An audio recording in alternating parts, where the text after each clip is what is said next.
Assalamualaikum warahmatullahi wabarakatuh. Perkenalkan, nama saya Alisa Kurnia dengan NIM 221045. Saya Rodia dengan NIM 221095. Kami akan mempresentasikan mengenai hukum perikatan. Oke, kita akan membahas tentang hukum perikatan. Yang pertama yang akan kita bahas ada pengertian perikatan, yang kedua ada sistem hukum perikatan, yang ketiga ada sumber hukum perikatan, yang keempat ada macam-macam hukum perikatan, yang terakhir adalah faktor yang menyebabkan berhentinya perikatan. Pengertian hukum perikatan. Hukum perikatan atau disebut juga dengan verbintenis dalam bahasa Belanda adalah hukum antara dua pihak di dalam lapangan harta kekayaan, di mana pihak yang satu atau kreditur berhak atas suatu prestasi dan pihak yang lain atau debitur berkewajiban memenuhi prestasi itu. Jadi keduanya memiliki tanggung jawab yang sama. Yang satu berkewajiban memberikan suntikan dana, yang satunya berkewajiban memberikan prestasi. Sistem hukum perikatan. Sistem hukum perikatan memberikan kebebasan seluas-luasnya kepada masyarakat untuk mengadakan perikatan atau perjanjian yang berisi apa saja, asalkan tidak bertentangan dengan ketertiban umum dan kesusilaan. Inilah yang dikenal dengan hukum perikatan sebagai hukum pelengkap atau optional law, yang artinya pasal-pasal itu boleh disingkirkan manakala dikehendaki oleh pihak-pihak yang membuat janji itu. Mereka boleh mengatur sendiri kepentingan mereka dalam janji yang mereka buat. Sumber perikatan. Sumber perikatan ada pada pasal 1233 KUH Perdata yang berbunyi, tiap-tiap perikatan dilahirkan baik karena persetujuan, baik karena undang-undang. Yang pertama, ada perikatan yang lahir dari persetujuan atau perjanjian. Persetujuan atau perjanjian adalah suatu peristiwa di mana seorang berjanji untuk melakukan suatu hal. Dari peristiwa inilah timbul hubungan antara dua orang itu yang disebut dengan perikatan. Dengan kata lain, perjanjian itu menerbitkan perikatan antara dua orang yang membuatnya. Mengenai bentuknya, perjanjian itu berupa suatu rangkaian perkataan yang mengandung janji-janji atau kesanggupan yang diucapkan atau dituliskan. Yang kedua, sumber lain dari undang-undang. Misalnya, undang-undang meletakkan kewajiban kepada orang tua untuk memberi nafkah.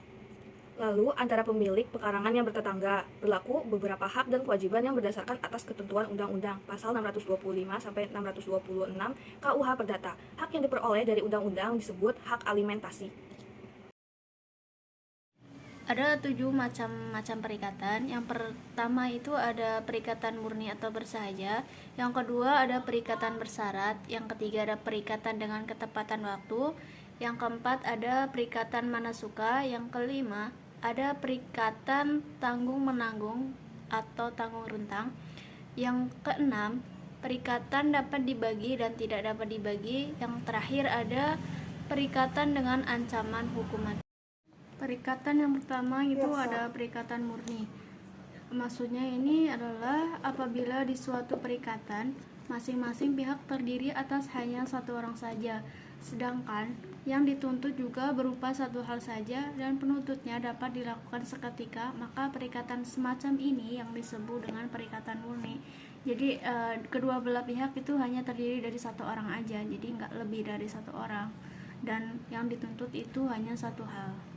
Yang kedua ada perikatan bersyarat, yang dimana perikatan ini bersyarat manakala ia digantungkan pada suatu peristiwa yang masih akan datang, yang masih belum tentu terjadi, baik dengan cara menangguhkan perikatan hingga terjadinya peristiwa semacam itu, maupun dengan cara membatalkan perikatan menurut terjadi atau tidak terjadi peristiwa tersebut.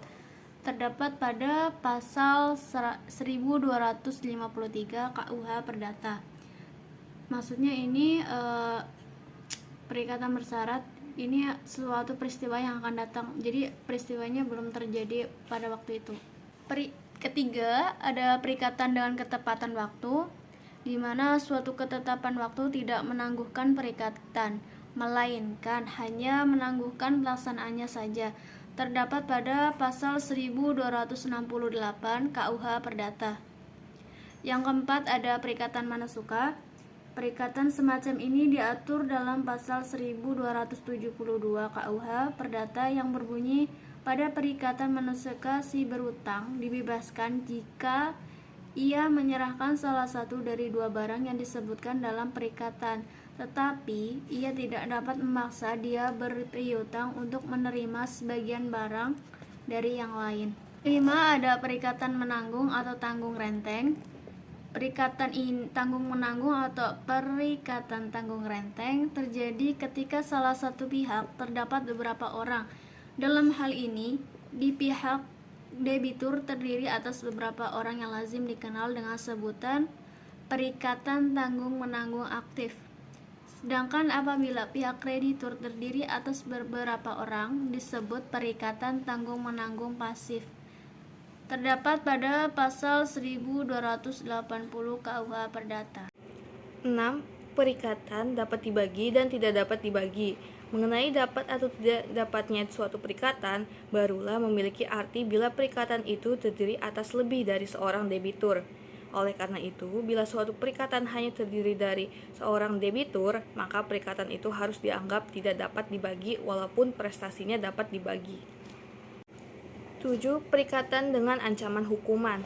Perikatan dengan ancaman hukuman adalah suatu ketentuan sedemikian rupa dengan mana seorang untuk jaminan pelaksanaan suatu perikatan diwajibkan melakukan sesuatu manakala perikatan itu tidak dipenuhi. Pasal 1304 KUH Perdata. Hapusnya atau berakhirnya perikatan. Yang pertama ada karena pembayaran, kedua karena penawaran pembayaran tunai diikuti penyimpanan atau penitipan, ketiga karena pembaharuan utang, keempat karena penjumpaan utang atau kompensasi, kelima karena pencampuran utang, keenam karena pembebasan utang, ketujuh karena musnahnya barang yang terutang, 8 karena pembatalan, 9 karena berlakunya suatu syarat batal, dan 10 karena lewat waktu.